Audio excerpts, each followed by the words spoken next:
Magandang gabi po, Luzon, Visayas at Mindanao.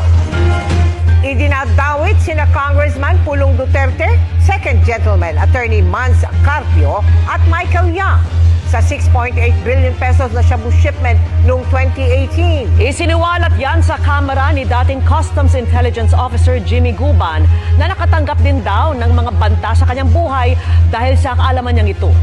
Sabi pa ni Guban, may pinapadawit din daw sa kanya na isang politiko pero tinanggihan niya ito kaya siya nakulong. Nakatutok si Tina Panganiban Perez. Jimmy, pag binanggit mo ang pangalan na to, pag binanggit mo to, mamamatay ka. Your Honors, alam niyo po ba kung sino yung mga tao na ayaw niyang ipabanggit? Na halos doon pa lang gusto na ako sipain, bugbugin. Si Pulong, si Mans, si Michael Yang, at ang sabi niya pa, mga kaibigan niya ni Bini, Antiporda, magkakasama yan, hindi mo ba iisang pamilya yan, palagi yan sa Malacanang. Yan daw ang ibinanta sa dating Customs Intelligence Officer na si Jimmy Guban para manahimik sa kanyang nalalaman sa nasabat na shipment ng shabu noong 2018. Ito yung 6.8 billion pesos na shabu na naipuslit sa bansa sa loob ng ilang magnetic lifters. Ang sabi ni Guban, base raw sa mga intelligence report na kanilang nakalap, ang mga tunay na may-ari ng shipment ay sina Congressman at Presidential son Paulo Duterte, Attorney Mans Carpio na asawa ni Vice President Sara Duterte at dating Presidential Advisor ni dating Pangulong Duterte na si Michael Yang. Pero nang imbestigahan noon ng Kamara at Senado ang issue, katakot-takot na panggigipit at pagbabanta ang kanyang dinanas, di lang para sa kanyang sarili, kundi pati sa kanyang anak. Alam namin kung nasaan yung anak mo, sa Makati, madali kidnapin yan. Kaya nang humarap na raw siya sa pagdinig, ibang tao ang kanyang itinuro. For fear that my son and other members of my family will be killed, including myself, I testified during the hearing on October 30, 2018, and instead of naming Pulong Duterte, Mans Carpio and Michael Yang as the owners of the shipment, based on the intelligence reports we gathered, I pointed to Colonel Acerto as the one who has knowledge that the shipment consigned to Bicabatri contains illegal drugs. Sabi pa ni Guban, ang ipinadadawit sa kanya ay isang politiko, pero tumanggi siya kaya siya raw ang nabilanggo. Ano po ang particular na batas ang ibabayolate ko? Conspiracy to import?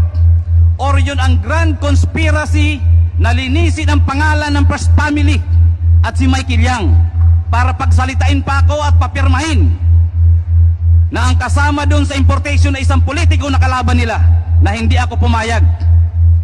Dahil sabi ko walang alam yan, yung mortal enemy ng Duterte. Sino po? Ex-senator. Sino? Please, pakiano lang po. Si ex-senator Trillanes. Sa huli, si Guban ang naipit, nakasuhan at nakulong. Ano ang meron? At bakit po ako ang dinidikdik hanggang sa Bucor? Nakarating ako na nanghuli lang po ako ng illegal na droga. Sinisika pa namin kunan ng reaksyon si Congressman Duterte at si Attorney Carpio. Ang abogado naman niyang na si Attorney Raymond Fortun, sinabing wala pa siyang natatanggap na reaksyon mula rito. Sabi naman ni Nooy DENR Undersecretary Benny Antiporda, mga kasinungalingan ang sinasabi ni Guban na hindi raw niya kakilala. Hindi rin daw niya personal na kakilala sina Yang, Carpio at Congressman Duterte. Mula rito sa Bacolor, Pampanga, para sa GMA Integrated News, Tina Panganiban Perez, nakatutok, 24 oras. Ayon kay Congressman Paulo Pulong Duterte, wala raw kredibilidad si Guban at wala raw basihan ang kanyang mga sinabi. Hindi raw sila magkakilala ni Guban at wala silang anumang transaksyon o ugnayan. Kaya wala raw dahilan para siya'y pagbantaan kung babanggitin man niya ang pangalan ng mababatas. Dinipensa ni Attorney Raymond Fortun ang kanyang kliyente na si Michael Yang sa pagdawit sa kanya ni dating Customs Intelligence Officer Jimmy Guban. Tinawag ni Fortun na hearsay o sabi-sabi lang ang pagbanggit ni Guban kay Yang. Taliwas din daw ang mga sinabi ni Guban ngayon kumpara sa sinumpaan niya noong salaysay. Panghuli, iginit ni Fortun na hindi kasama sa anumang shipping document ang pangalan ni Yang at hindi rin daw siya consignee kaya hindi siya ang may-ari ng kinukwestiyong kargamento.